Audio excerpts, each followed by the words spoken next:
Dernier réglage, dernière vérification avant de prendre la route. Patrice ne compte plus les kilomètres qu'il effectue à bord de son camion. Il ne compte plus non plus les barrières de péage qu'il franchit chaque jour. Est-ce que vous connaissez le prix des péages que vous empruntez? Non, du tout. Si les boîtiers de télépéage installés dans les véhicules n'indiquent pas les montants aux chauffeurs, le patron, Richard, fait les comptes. Au fil des ans, son budget péage a explosé. Le kilométrage autoroutier pour un poids lourd a augmenté de 37% depuis 2005. C'est 8% de notre chiffre d'affaires qui passe.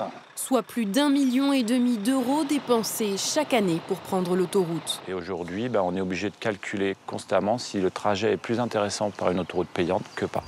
Du côté des particuliers, même constat, des tarifs de plus en plus élevés. Et sur certains trajets, le poste péage dépasse parfois même celui du carburant. Exemple, entre Paris et Bordeaux, comptez 55 € de péage, à peine 50 de carburant. Ces hausses de tarifs, pourtant encadrées par l'État, des associations et même la Cour des comptes ne cessent de les dénoncer.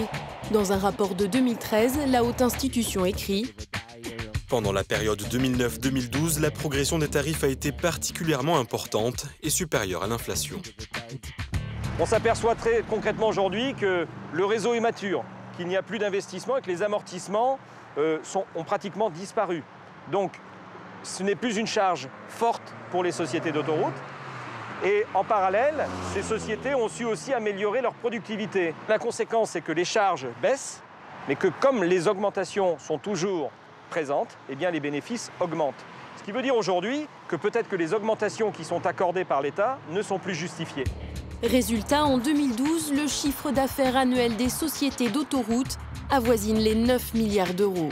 APRR, une des principales sociétés d'exploitation d'autoroutes, a été une des seules à nous expliquer comment était utilisé cet argent.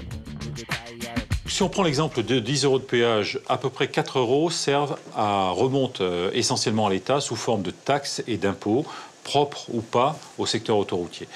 Il y a ensuite un gros tiers, 3,50 € disons, qui est le service de la dette, le remboursement des emprunts contractés soit par la société, soit par ses actionnaires, pour donc rembourser l'emprunt, mais également payer les intérêts de cette dette.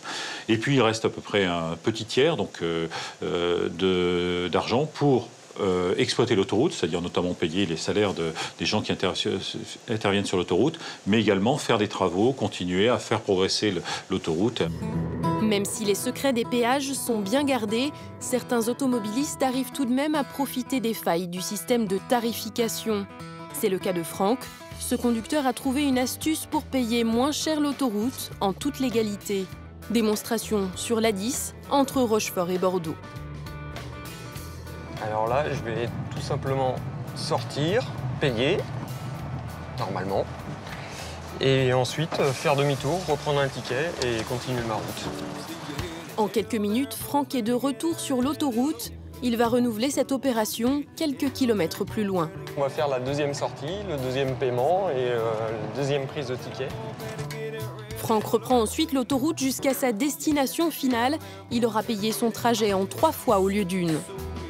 C'est qui nous fait 11,30 €. 11,30 € contre 14,30 € si on avait fait le trajet d'une seule traite entre Rochefort et Bordeaux. Donc là, on a économisé 3 €, ce qui représente 21% du coût du trajet. Mais attention, cette astuce n'est pas applicable à tous les trajets. Franck a donc créé son site internet pour renseigner au mieux les automobilistes. Mieux vaut comparer avant de se lancer.